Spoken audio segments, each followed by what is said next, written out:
Pemirsa apa kabar? Selamat mengikuti Warta Berita PTS tanggal 20 April. Kantor Kepolisian Chongli baru-baru ini meluncurkan razia PMA ilegal di beberapa titik rawan kekerasan. Selama operasi, petugas berhasil menangkap 28 PMA kaburan, 13 WNA yang visanya telah kadaluarsa dan menyingkap 4 kasus pelanggaran Undang-Undang Layanan Ketenagakerjaan. Saat wanita diminta menunjukkan paspornya, petugas menemukan bahwa ia tiba di Taiwan sebagai turis namun visanya telah kadaluarsa selama lebih dari setahun. Saat digerebek, oknum semula hendak bersembunyi di toilet namun tetap tertangkap. Kantor Kepolisian Chongli baru-baru ini meluncurkan serangkaian operasi pemberantasan kekerasan di beberapa jalur lalu lintas dan pangkalan PMA. Selama 12 hari, polisi menangkap 28 PMA kaburan, 13 WNA yang visanya telah kadaluarsa, dan 4 kasus pelanggaran UU Layanan Ketenagakerjaan. Gelombang pertama 1.000 PMA India diperkirakan akan tiba di Taiwan pada akhir tahun ini. Namun sekitar 40.000 warga telah menandatangani sebuah petisi menuntut ditangguhkannya program perekrutan tersebut. Dalam forum UN Legislatif Jumat lalu, Partai KMT menentang pemerintah mendatangkan PMA India sebelum semua sistem dan kebijakan dibenahi. Kementerian Ketenagakerjaan MON menyebutkan berdasarkan MOU Taiwan-India, gelombang pertama 1.000 pekerja migran India dijadwalkan tiba akhir tahun ini. Namun rencana ini memicu kekhawatiran publik hingga mengajukan petisi penolakan yang didukung lebih dari 40.000 orang. Meski pemerintah menjanjikan evaluasi ketat, fraksi Partai KMT di UN Legislatif menuntut laporan resmi dari pemerintah mengenai dampak dan langkah mitigasi kebijakan dan kini telah memasuki tahap negosiasi parlemen. 现在的逃逸的外劳将近10万人，如何管理？到现在我们的政府到底有什么样的一个对策？到现在都莫衷一是。 Fraksi KMT menegaskan 3 tuntutan utama, yaitu menolak masuknya pekerja India sebelum sistem diperbaiki, menuntut UN Eksekutif segera menjelaskan secara lengkap alasan kebijakan dan kebutuhan industri, serta melarang perluasan negara sumber pekerja migran sebelum masalah 93.000 PMA ilegal ditangani secara tuntas. Dari sisi industri, Ketua Federasi Industri Nasional Pan Chunlong menilai kebutuhan terhadap tenaga kerja sangat mendesak, jika tidak, daya saing dan kinerja perusahaan bisa terdampak. 希望能开放，尽量能满足产业的需求，也不必要太过量，要去评估整个产业所需的大概多少，应该调查每个产业的类别他们的需求。 MON menyatakan program perekrutan PMA India bergantung pada 2 syarat, mencakup kebutuhan dari pihak perusahaan dan apakah skema pelaksanaan yang diajukan India sesuai dengan permintaan dan standar Taiwan. Selama kedua syarat ini belum terpenuhi, MON menegaskan tidak akan ada perekrutan maupun jadwal kedatangan. Kebakaran terjadi di sebuah rumah yang dihuni keluarga beranggotakan 3 orang di kota Chiayi sekitar pukul 8 kemarin malam. Usai memadamkan api, petugas damkar menyelamatkan 3 korban dari balkon lantai 3. Namun mereka semua dinyatakan meninggal setiba di rumah sakit.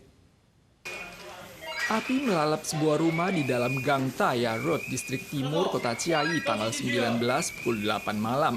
Api berkobar dan asap mengepul di lokasi kejadian. Kondisi gang yang sempit menghambat upaya penyelamatan. Sekeluarga beranggotakan 3 orang ditemukan di balkon lantai 3. Petugas menyelamatkan istri dan putri berusia 5 tahun terlebih dahulu, sementara pemilik rumah bermarga Wong baru dapat dibopong keluar setelah api dipadamkan. Namun ketiganya tidak menunjukkan tanda-tanda vital dan dinyatakan meninggal walau telah dilarikan ke rumah sakit. Penyebab kebakaran masih dalam penyelidikan. Situasi di Timur Tengah kembali bergejolak. Selat Hormuz yang awalnya sempat dibuka kembali diblokade Iran tanggal 18. Sementara itu, tentara Amerika mencegat dan menyita sebuah kapal kargo Iran di Teluk Oman kemarin. Trump menekankan bahwa hal ini merupakan bagian dari upaya pemberlakuan blokade maritim. Iran menuduh Amerika melanggar perjanjian gencatan senjata dan menolak berpartisipasi dalam perundingan tahap kedua yang dijadwalkan di Pakistan. Harga minyak global pun kembali melonjak di atas 6%.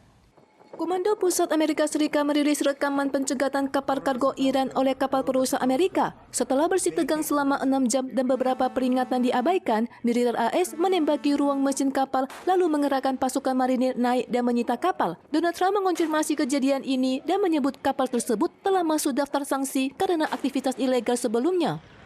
Meski konflik maritim memburuk, persiapan perundingan damai tetap berlangsung ketat di Islamabad, Pakistan. Otoritas tempat telah menetapkan sejumlah area penting sebagai zona siaga merah. Wakil Presiden Amerika Serikat J.D. Vance akan kembali memimpin delegasi khusus ke sana dengan harapan menyelamatkan perjanjian gencatan senjata yang akan berakhir pada Rabu ini. Media Iran melaporkan Tehran menolak ikut perundingan baru. Mereka mengecam aksi AS sebagai tindakan agresif dan penyitaan kargo sebagai pembajakan serta mengancam akan membalas. Ketidakpercayaan publik terhadap Amerika Serikat pun mencapai titik terendah. ترامپ یه آدم به شدت مودی، آدمی که اصلا معلوم نیست چی کار میکنه، یک لحظه دلش میخواد میزنه، یه لحظه هم دلش میخواد تموم میکنه. امکان اینکه شروع کنه هست، ولی دوباره سر 3-4 روز به غلط کردن میفته.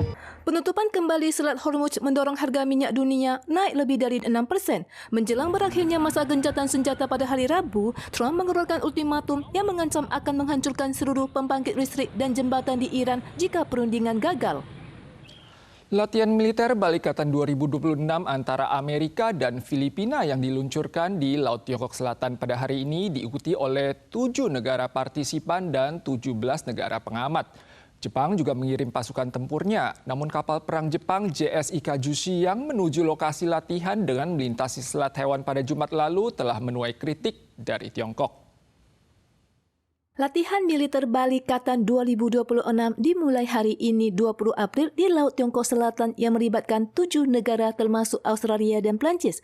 Kehadiran 17 negara pengamat mencatatkan rekor tertinggi dalam sejarah. Sorotan utama tertuju pada Jepang yang pertama kalinya mengirim unit tempur mencakup 1.400 personel dan 3 kapal perang. Ketegangan memuncak saat kapal perusak Jepang JSIK Jushi melintasi Selat Taiwan dalam perjalanannya menuju lokasi latihan. Tiongkok menyatakan ketidakpuasan yang kuat dengan merilis rekaman pemantauan kapal Jepang dan mengklaim tengah melakukan patroli kesiapan tempur gabungan di Laut Tiongkok Timur. Analis menilai latihan Balikatan kali ini secara terbuka menantang klaim kedaulatan Tiongkok di Laut Tiongkok Selatan. Jepang yang sebelumnya berfokus pada misi bantuan kemanusiaan, kini ikut latihan serangan maritim sejalan dengan seruan Presiden Amerika Serikat Donald Trump agar sekutu Amerika memperkuat pertahanan di kawasan Indo-Pasifik. Sementara itu, lembaga think tank ISW di Washington memperingatkan taktik baru tentara Tiongkok yang menggunakan kapal-kapal kecil guna menghindari deteksi radar dan melakukan latihan pendaratan rahasia di berbagai titik pantai rawan yang ada di Taiwan.